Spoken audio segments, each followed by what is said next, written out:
everybody. I'm Ellen West, and I am beyond thrilled to be here on the stage with Katie Couric, and we're so happy to have Katie here with us. Beyond just so many accomplishments and oh, Ellen, cut it out. No, I mean, Put seriously, as someone who watched Katie, literally, I'm the world's longest running Today Show fan, which but 15 years as co-anchor of the Today Show, where I think she showed that being a tough, insightful journalist was not incompatible with being a human being and responding to the wide variety of people who came in front of her with kindness and empathy. And that's just been a real inspiration to me, and I know to lots of other people. The first woman to anchor an evening news program solo at CBS Evening News starting in 2006. In 2014, she joined Yahoo as the global news anchor. But in addition to all of that, a best-selling author, a producer of documentaries, and also, amazingly, an incredible healthcare advocate and cancer advocate. And I was just blown away when I was looking through Katie's bio that as a co-founder of Stand Up to Cancer and the National Colorectal Cancer Research Alliance, that over $370 million has been pledged to Stand Up to Cancer. So it's actually closer to $500 million now. Wow, I think just really phenomenal that bringing that to people's attention and such advocacy, which is of course something we try to do here at Google, and those are Google-sized numbers. So I think the obvious question to start out with, and we were talking about this, I listened to your podcast with Doris Kearns Goodwin earlier this week on the election. What are your thoughts? What happened? How much time do we have? First of all, hi everyone. I'm really excited to be here. Thank you all for coming, and Ellen, thank you for doing this, and thanks for mentioning my cancer work. And I'd love to explain Stand Up to Cancer maybe at some point during this interview, because I think it's an interesting and very novel sort of paradigm for how we're tackling cancer research and helping scientists and supporting scientists. But what was the question? What happened? How am I feeling? I think like everyone, my head is spinning. I think it's a very anxiety-producing time because there's so much uncertainty. I think probably everyone in this room and everyone watching this, and however they watch it, they've been reading all these postmortem pieces and what happened, how did this election turn out this way, what were the forces that convalesced or came together to make Donald Trump our next president, which is just really, I mean, it blows your mind to even say it, because it's such an unlikely situation, and the polls, as we know, were not very accurate, although the national polls had her ahead 3 points and within the margin of error. So it turns out they weren't as wrong as people have said. I think some lesser state polls, swing state polls, might have been more inaccurate. But I think, as everyone has seen, this was, as David Axelrod, I think, so aptly put it, a primal scream across the country by a group of disenfranchised Americans who feel as if the American dream has left them out or left them behind. I think there are so many contributing forces, the economy, blue-collar workers, a manufacturing base that has been eroding for many decades now. I think globalization has winners and losers, and I think perhaps we were too kind of intellectually based on what globalization would mean for the future in the big picture, but maybe didn't think enough about the people who would be disadvantaged by globalization and by automation. A fact that I think I read in The Economist that I quoted a lot during the course of this campaign is between 2000 and 2010, only 13% of the manufacturing jobs in this country were actually lost to trade. The vast majority have been lost to automation. So I think we're in the midst of this massively changing economy, and if you step away and look at the big picture, it's not unlike going from an agrarian to an industrial society. We're now going more from an industrial to a technological society, and I don't need to tell everyone at Google that. So I think it's all these different forces at work. I think Hillary Clinton Clinton failed to galvanize some of the voting blocks that Barack Obama did so effectively in 2012. And I think there's a big disconnect between the ex-urban voters and rural voters and people who live in urban centers. So I think there are a lot of reasons why things turned out the way they did, and I think we're kind of still dealing with what this means. How do we get here? What does it mean? And the uncertainty about what Donald Trump will actually do as president. A friend of mine, Brian Goldsmith, who I co-host, or whatever you call it, my podcast with, he's just an incredibly smart guy, and I've worked with him since I was at CBS. We actually worked on the Sarah Palin interview, and that was a very bonding experience for both of us. He talks about it was a change election. People really just. Haley Barbour told me when I interviewed him on Yahoo, basically America was giving the middle finger to Washington. And people wanted change, and I think Donald Trump's message of change resonated more than Hillary Clinton's message of Donald Trump is too big a risk for America. And even though in exit polls people said that they worried about his competence and if he was qualified to be president, I think most people said he wasn't. The change notion and the change message resonated much more with voters. So despite the fact that they worried about his competence, they were ready to give Washington the middle finger. So one other thing that obviously is being hotly debated at the moment is the role of the press and the shift to the role of the social media right. In this election. And I'm just wondering, what was your take on how both of the candidates interacted with traditional press versus social media, and what do you think the press's responsibility is and where we've ended up? Well, that's Big a question. three-part question. So there's an excellent piece in the Times that I was reading about how social media has really transformed the country in terms of how we get information, how we form communities, how we share information, how we influence the hearts and minds of voters everywhere. So I think this article posits that Donald Trump could not have been elected without social media, which is called disintermediation, just directly talking to voters through his Twitter account, which has been quite active apparently this morning about the New York Times. And so I think social media played a huge, huge role. And as a result, I think it made traditional mainstream media, or lamestream media, if you want to call us that.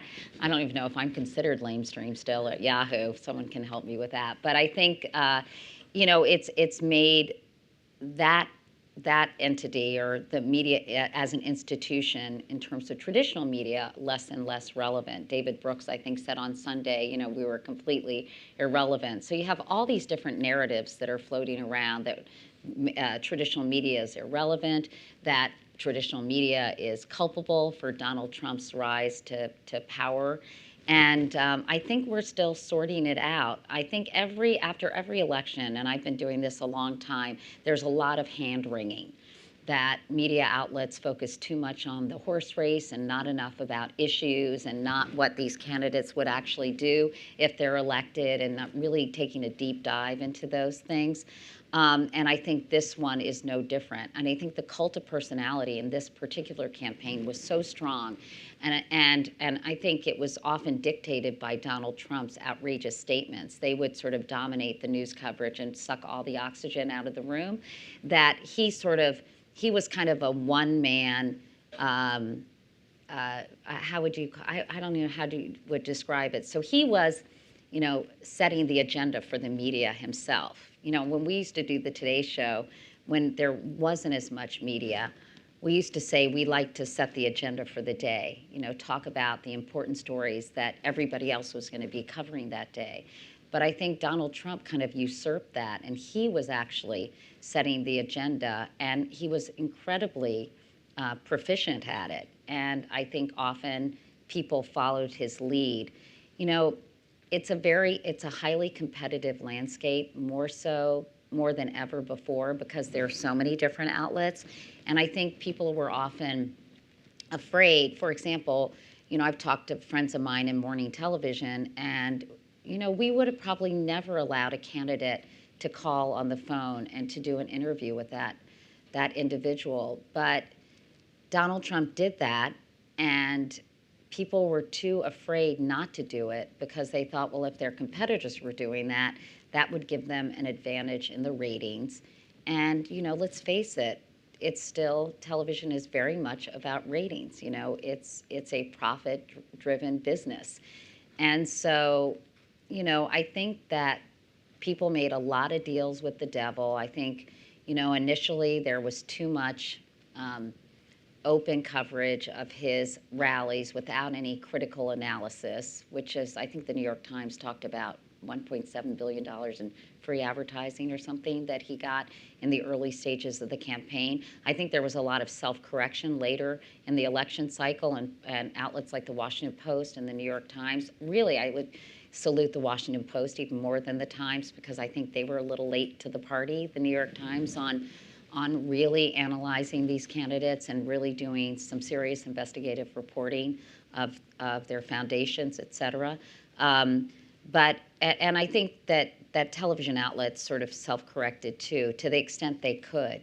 There's not a lot of long-form, serious reporting done on television these days. If you, look at, very short pieces on the evening news and the morning shows, I think have, short segments as well, and are a little less serious possibly than they used to be back in the day. So I guess the bottom line is, I think there's going to be this period of reckoning, figuring out what went wrong, what went right, and I just hope the commercial forces that influence these decisions won't drown out the sort of journalistic principles that we need to adhere to.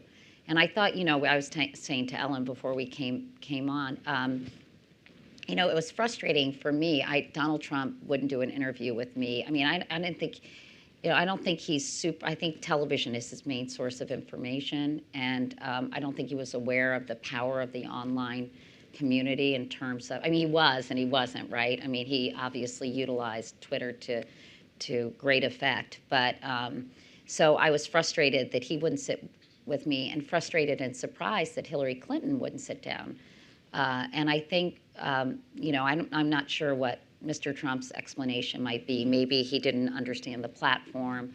Maybe, it's the ghost of Sarah Palin in my case. I don't know. But, I think for Hillary Clinton, I think her campaign was so cautious that she wanted to hold onto her support at anything. I think they looked at everything as a risk-benefit situation. And I did her first interview when she became First Lady in the early 90s. And I've been around her. I know her. She is a very different person in person and in a more intimate setting than she is on the campaign trail. But I believe they didn't provide people with an opportunity to see her. And as a result, I think she was caricatured, whatever, you know what I mean. She became a caricature as somebody who was just sort of brittle and shrill, which I think is a very sexist word, by the way, and somebody who did not have this ability to connect as a real person. And I think it really hurt her in the end. So I want to transition. I'm sorry I'm giving such long answers. I'll try not to do that. I think we're all. Am I talking too much? Blah, blah, blah? No? Okay. We've all been wrestling with this here as well. And so I think these are helpful remarks for all of us as we're all trying to come to terms with what's happened. I want to transition slightly just to talk about women in journalism, because you touched on just the use of the word shrill with Hillary Clinton. And I remember my husband even saying to me after the first debate, and he's more on the conservative end of the political spectrum, but he said, I never understood until today the penalty that intelligent women bear for being intelligent in command of the facts, that was turned by the other side into a negative, that somehow she was rehearsed and robotic, whereas she was thoughtful, prepared, experienced. Mm-hmm. And so I just want to ask you about being a woman in journalism. The news about Gwen Ifill, which we spoke about this week, I think, again, just brings home we've made some progress, but there's pretty rare for women to break the glass ceiling in journalism still all these years later. How do you feel about the current state of journalism as a profession for women? We've got lots of young women here who work in media and related industries. What does it look like to you? Well, I think your first point about criticism of her, I think that speaks to this anti-intellectual sentiment that's kind of pulsating, not only across our country, but across the world. I remember hearing someone before the Brexit vote was happening, saying something like, what do experts know? As if it's actually a character flaw to be proficient and educated and well-versed in a particular subject area. So I think that's going on as well, which I think is very disturbing and upsetting. But I think with women, I think there's good news and bad news for women in media. The good news is there are so many outlets and so many opportunities. You used to be so limited in terms of, I'll speak about just television news, working at a local station and going from market to market. And, I worked at ABC as a desk assistant where basically my biggest jobs were getting coffee and ham sandwiches for the anchor at the time, Frank Reynolds, and answering the phone and Xeroxing. And do they still Xerox anywhere, by the way? No, probably not. Well, I even had to change the teletype ribbons, which were purple with little white gloves. That's how ancient I am. But, so there are many, many outlets. And I think if you work hard and you can get your foot in the door at a whole host of places, you have an opportunity to rise to the top. And I've seen just some great, fantastic work by a lot of young journalists and, online publications. I'm obsessed with the Vanity Fair newsletter, which is called the Hive, which a lot of young women are doing really well there. And clearly in outlets like the Huffington Post, we have a lot of young women on our staff at Yahoo. So I think there are, as I said, many, many more opportunities. Having said that, I'm chagrined that there aren't more women in leadership positions, certainly at the networks. If you look at, in some cases, there are some women in leadership positions, but I believe almost every network, the president of the news division is male. I think if you look at all the Sunday public affairs shows, I think they're all anchored by men. And I think, there's still sort of a double standard. I think women on television have to be hot. There's this kind of, I don't know if it's the Fox influence where it's, sort of a shiny object. I think, you can be both, but there seems to be a much greater emphasis on women's appearances than on men's. I'm just dying for the day when a woman as old as Bob Schieffer can get on and talk about the election. Can you imagine? It just wouldn't happen, would it? Because we'd be like, oh my God, she's so old. Do you know? And I think when I watched that, I think, hey, Bob Schieffer has a lot of interesting things to say. He's incredibly experienced. Wouldn't it be great if he had a female counterpart who was also, 81 years old, I'm not sure. But, I can't imagine the day, but I'm hopeful that we will have a day where you don't have to be hired because the boss would like to sleep with you, So I think there's still that kind of element in the news business. So I think we need to get a lot more women in, as I said, leadership positions, because I think they judge and hire people very differently than men do, and that will go a long way in giving women more opportunities. Great, thanks. And I just want to follow up because we're here also to talk about your podcast, which again, when we were talking, just a really refreshing change to actually hear someone dig into the news. And again, I was listening to the one about the election, which I just found therapeutic, listening to you and Doris really tease and go back and forth on an issue instead of reducing something to a 2.5-minute segment on the evening news. What are you trying to achieve in your work with the podcast and at Yahoo compared to mainstream media? What are you hoping to push forward there? Well, with the podcast, 1 in 5 Americans, I think, listen to a podcast this month. So they're an increasingly popular way for people to get information and stay informed and be entertained, really.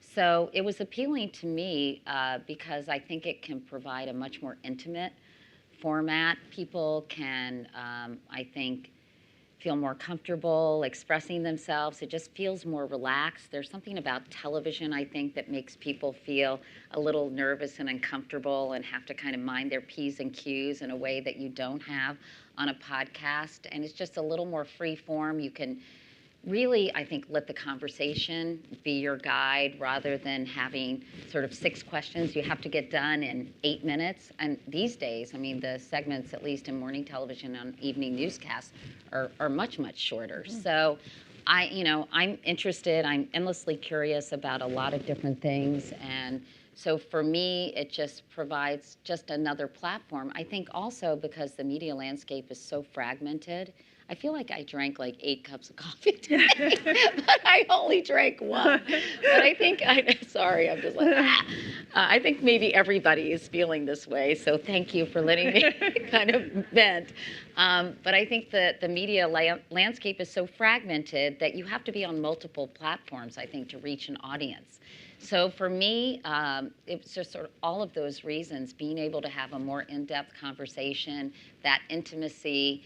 And, at this point, I've been in this business a long time, so I know, in that fake way sometimes, but I do know a number of people.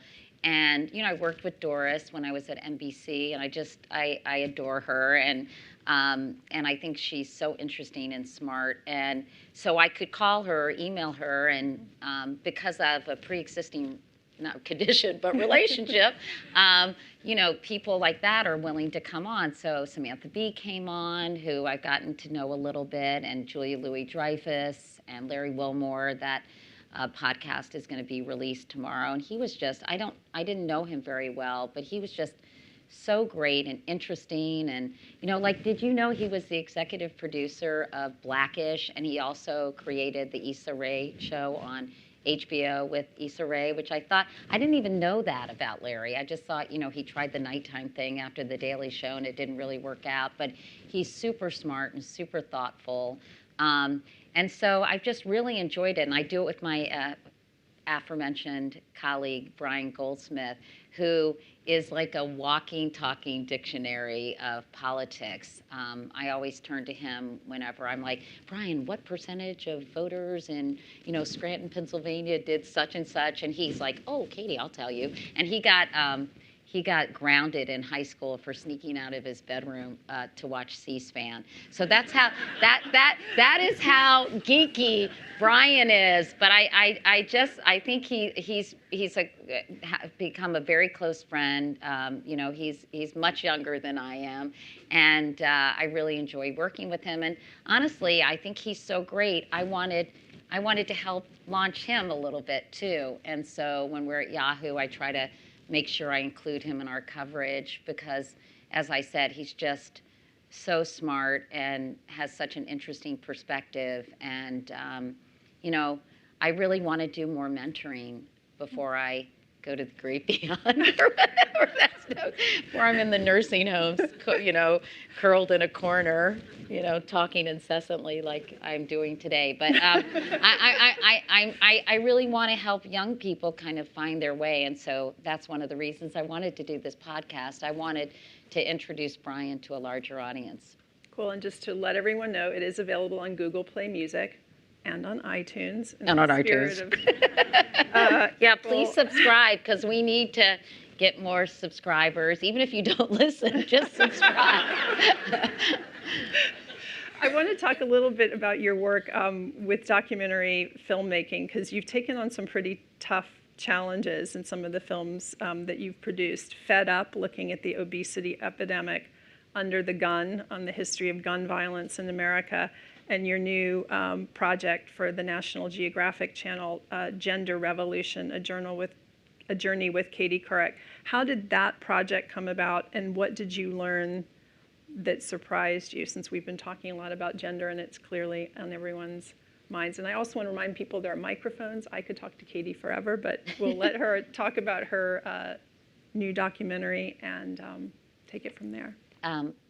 Well, I think for the same reasons that I was describing, this fragmented and siloed media environment where, gosh, I'm sure you all have been reading a lot about fake news and, these fake news sites. And I know Google is taking a close look at that, which I really commend Google for, as well as Facebook, because I think there was so much misinformation. Hi, Erica. There was so much misinformation. Erica actually convinced me to get on Twitter when I was at CBS News. Damn you, Erica. But anyway, just on that subject, Brian was telling me a funny story, and I don't know if you guys obviously probably got a lot of fake news in your Facebook feeds, or you were, familiar with that. I really get most of my news from newsletters and good old-fashioned newspapers, but a friend of mine emailed me or texted me, did you see this piece about Huma and her connections in Saudi Arabia? And I said, Dana, where did you see that? Where did you get that? And she said, I'm not sure, but it's all over social media.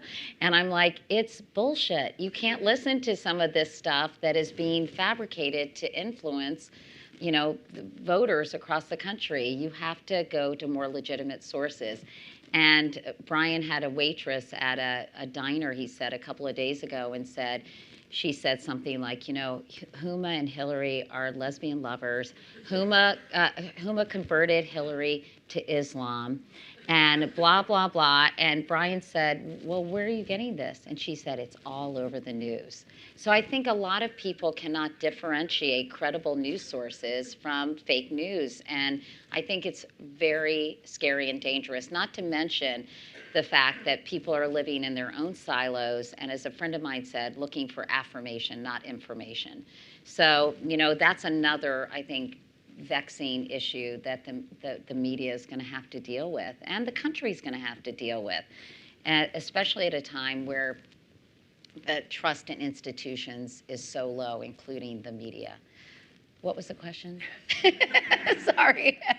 Your documentary. Oh, sorry, my documentary. So real quickly. Real quickly. Sorry. Taking on some big subjects in a much more in-depth way. Yeah. Just if you could touch on that, but also the new one, the Gender Revolution. Yeah. And what that. Well, real quickly, I just overall why I wanted to get into the documentary space is I think it was my frustration with the cursory treatment a lot of these subjects get in the mainstream media. The fact that it's very hard. There used to be white papers when I was growing up back in the day where there would be hour, specials on a certain topic, or Edward R. Murrow would do Harvest of Shame and talk about migrant workers. And, they took a look at some of these big looming social issues and really kind of unpacked them and dissected them and tried to understand why it was happening, how we got here, and what we can do about it.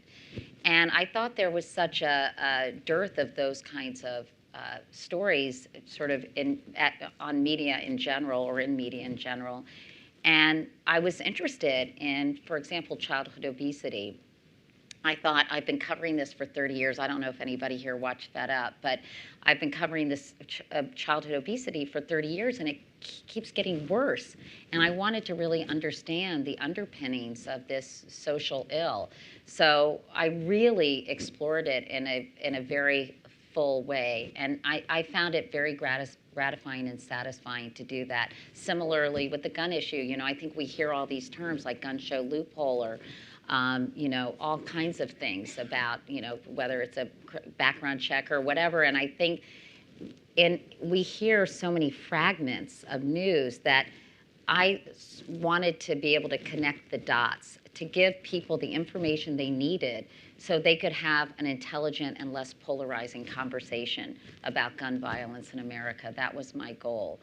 And with the Gender Revolution, my daughter is a junior at Stanford, and she is very, very socially conscious, and she wants to work for the Southern Poverty Law Center this summer. She's very upset about the state of the world. And she told me at Stanford in discussion groups, everybody goes around in the circle and they introduce themselves by their name and their it's no longer even called preferred pronoun, but pronoun. And I thought, that's really interesting. And then every day it seemed to me I was reading about whether it was gender nonconforming people, and of course trans people have gotten a lot more attention. I think in part because of Caitlyn Jenner, and celebrity can actually really be very influential in I think advancing a conversation or a cause. And so I wanted to understand it better, because let's face it, I'm a 59-year-old cisgender woman. I'm so cool, right? No, but and so I was like, this is very new to me. And even some of my very progressive friends who are more of my generation were having a hard time kind of understanding all this.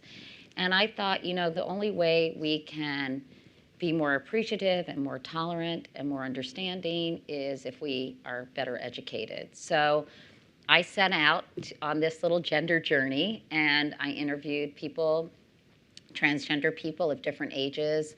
I interviewed intersex people to try to understand sort of the origins of gender and the biological factors that may have us be one gender or another, or neither, or somewhere in between. And I went to Yale, and I talked to a lot of LGBTQ kids about kind of how young people see gender. And I noticed there was quite a generational divide. And so, I'm one of those crazy people. I just am very curious about the world, even now. And I think I'm very curious, most importantly, about the changing world. And transitions are really difficult. I'm not talking about gender transitions, but the way the country is transitioning is, I think, very confusing for a lot of people. And I think they may be more traditional or have more, and have been conditioned to see things a certain way. So I'm trying to help myself be educated and continue learning, and as a result, hopefully help other people as well. Great, and I think it probably couldn't come at a better time for people to educate and learn more. Erica, the cursed Erica. Erica America. Yeah. Katie, thank you so much for being here. So I just want to comment first on your mentorship. You put your money where your mouth is. Like, you helped my time at CBS Evening News launched my career to go to spend 4 years at Twitter, helping them shape the way they think about news, and now at Google on the News Lab team. So thank you for giving me that opportunity. My question for you is, obviously, technology companies, two that I've worked for, now at Google, are really grappling with their role in news, in the news ecosystem. And having worked for you, one of the most important things I learned about is sharp news judgment, and the amount of time you think about and editorial teams think about what makes it is the gatekeeper to the front porch. And so I'm curious what kind of advice, candid advice, you would offer to folks at Google, at Facebook, at Twitter, executives who are or non-executives who are thinking about the responsibility and grappling with the defined and yet undefined manner and role in which they play in this new, somewhat unbalanced information ecosystem. I mean, that's a huge question, and I think one that really is going to take some soul searching on the part of these companies and media outlets and tech companies. It's such a balance, right? You want people to see the content, sometimes to get them to see the content in this incredibly flooded space, right, is to make very clickbaity headlines. Now, sometimes clickbaity headlines actually do represent what the article is saying. I talked to Fred Ryan, who's a friend of mine who publishes the Washington Post, and they've been very successful with their digital news. And he was talking about, they had an article about, I'm having a hard time talking about secession. I have always had a hard time with succession in Saudi Arabia. And they headlined it one particular way, and it didn't get much traffic. But when they wrote Game of Thrones in Saudi Arabia, a lot of people clicked on it. So I think there's, it's all nuanced, and it's all judgment, and it's all when do you go too far? When is it appropriate with these new tools in technology? And so, listen, I think part of the reason that, some people would say we're in the situation we're in is because there weren't enough gatekeepers.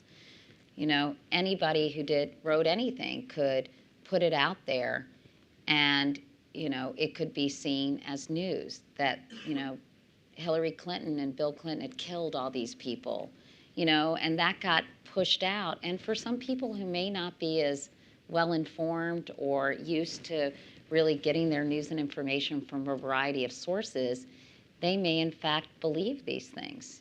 Some that are written in Macedonia, who knows? And so I think we've started to see an evaluation of the roles and responsibility that these tech companies and media organizations have in dispensing and dispersing accurate information. It's interesting, you mentioned Gwen Ifill, who I just, was a really wonderful person. I didn't know her that well, but I had spent some time with her.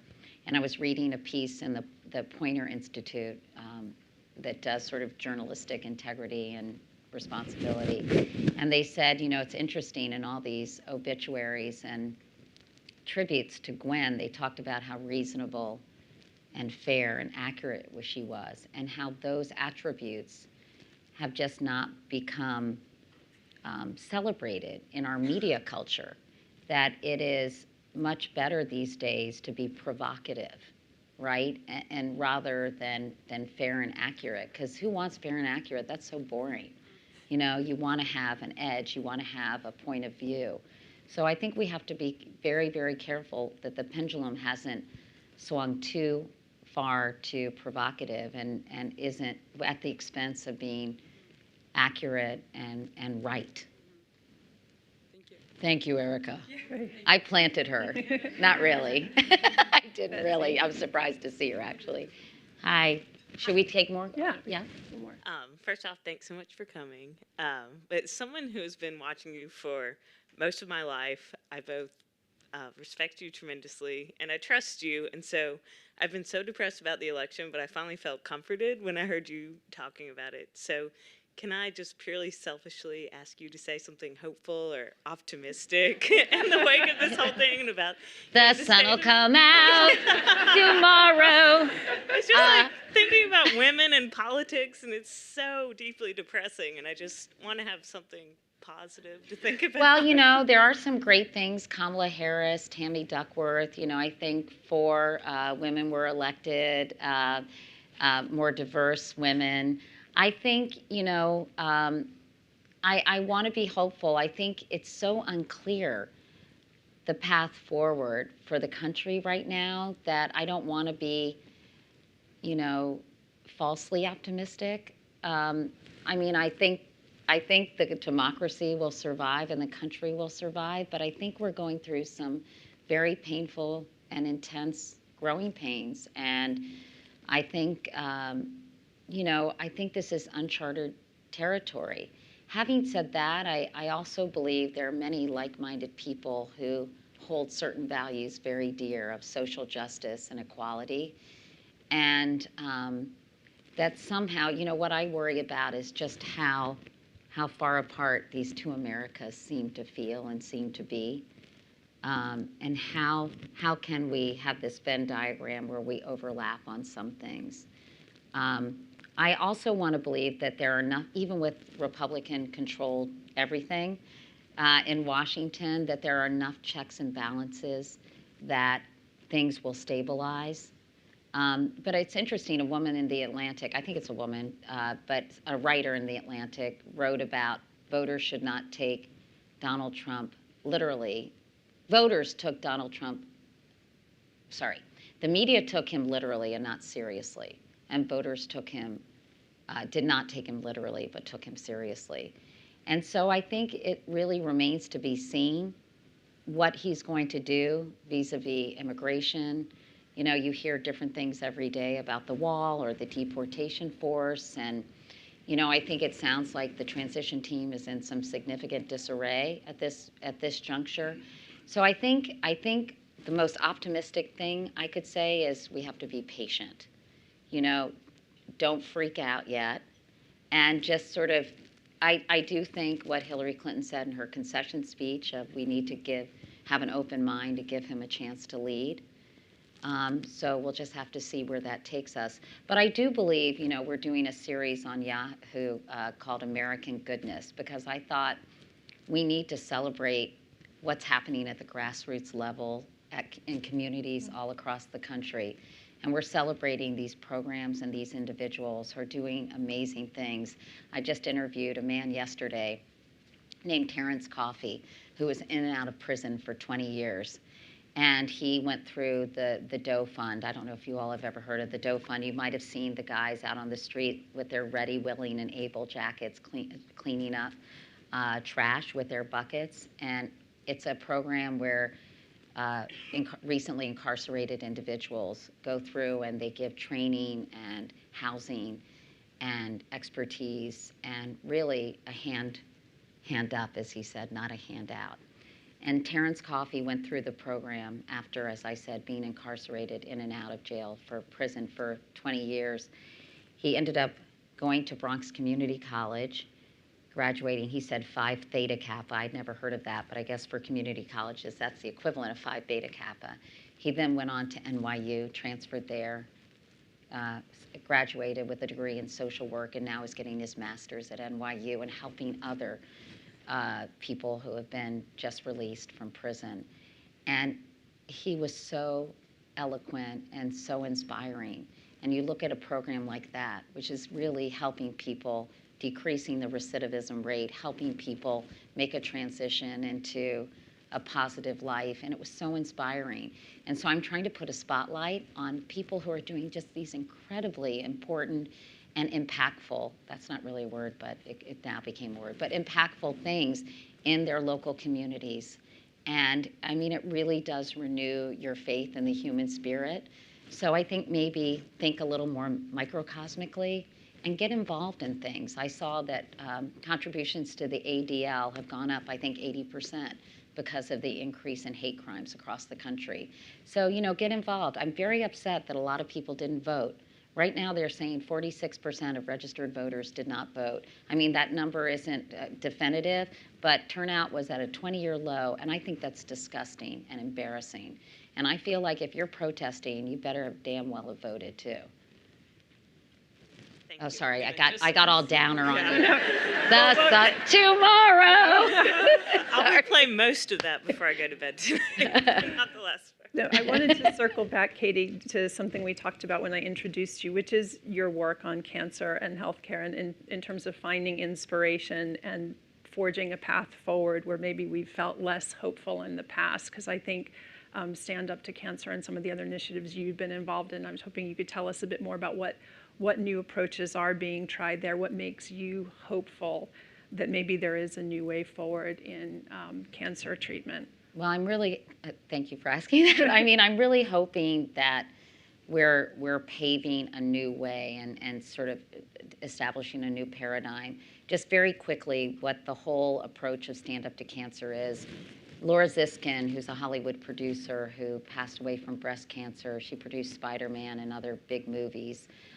She joined forces with Sherry Lansing, me, and 6 other crazy type A women. And we said, the pace of research is just too slow.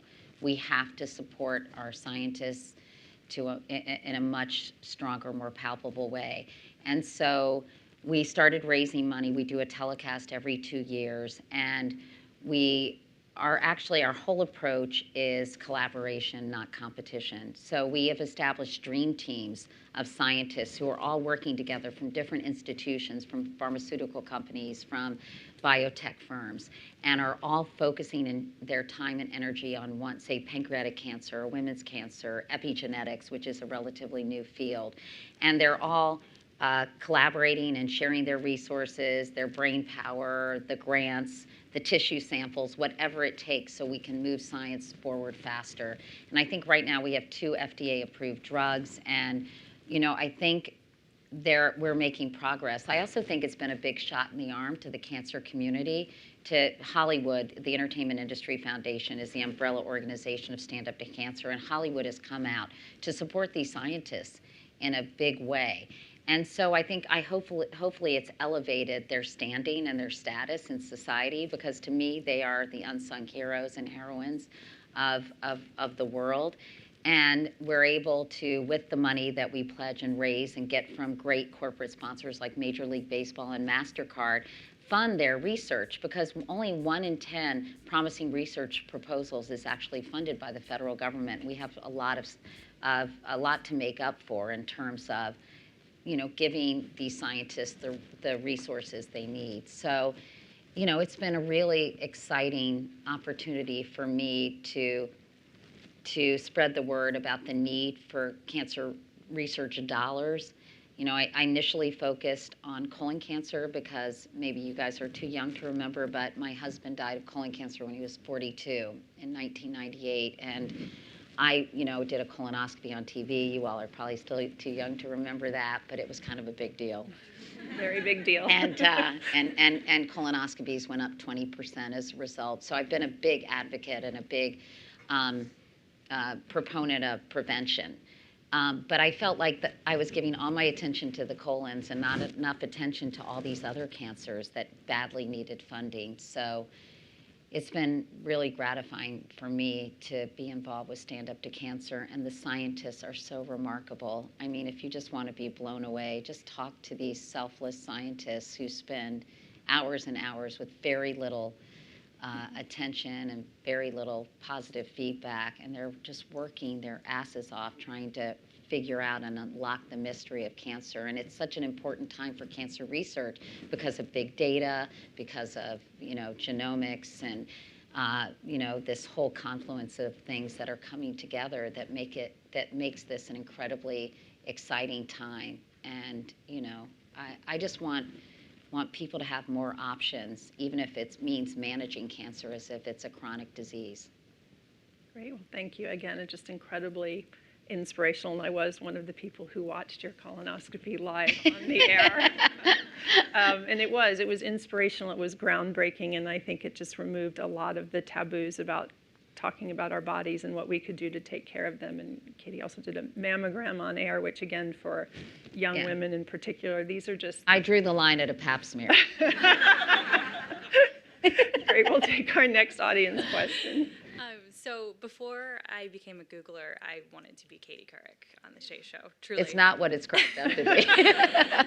No, but you showed that as a woman in a career, you could be serious and respected, but also funny and warm. And unfortunately, as you've mentioned today a lot, like we've seen this shift on the morning shows from less serious to more fluff.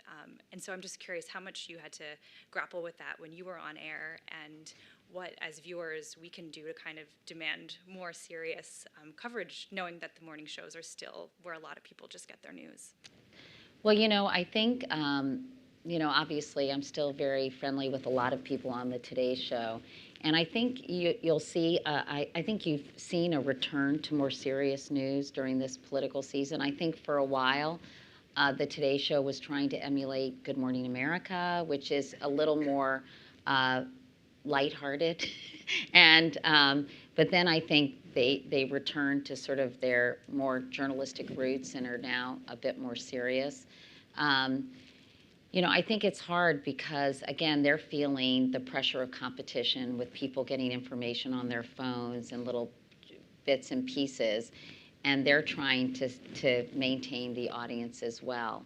But I still think a lot of great work is done in the morning. I think, CBS has done some really good work and is a little more slower paced and a little harder probably. But I'll tell them you said that.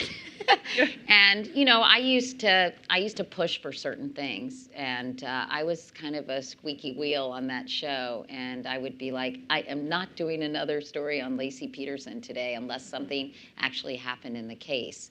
And so I think let them know how you feel and write to them and communicate. And when you see something you like that you appreciate, let them know and give them positive feedback, because I think a lot of people feel the same way you do. I mean, I think the great thing about when I did the Today Show that I loved is you could do a hard-hitting interview in 1/2 hour, with someone like Lee Iacocca, or I even interviewed David Duke back in the day. And then, later on in the show, you could do something really fun. And then there was always those in-between segments, which I thought were really important too, about health, about not so much about science, but, maybe about how often you should see your doctor, or when you should be checked for this, that, and the other thing. Really important sort of news you can use, and things that I thought were a real public service. So I'll let my friends at the Today Show know that you appreciate the harder stuff as well, and that you'd like to see more of it. Okay. Great, thank you. Last audience question. Hi, thank you for being here.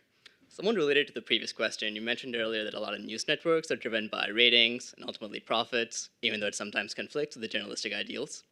Do you think there's value in having a BBC-style government-funded news network where journalism really is the first, second, and third priority?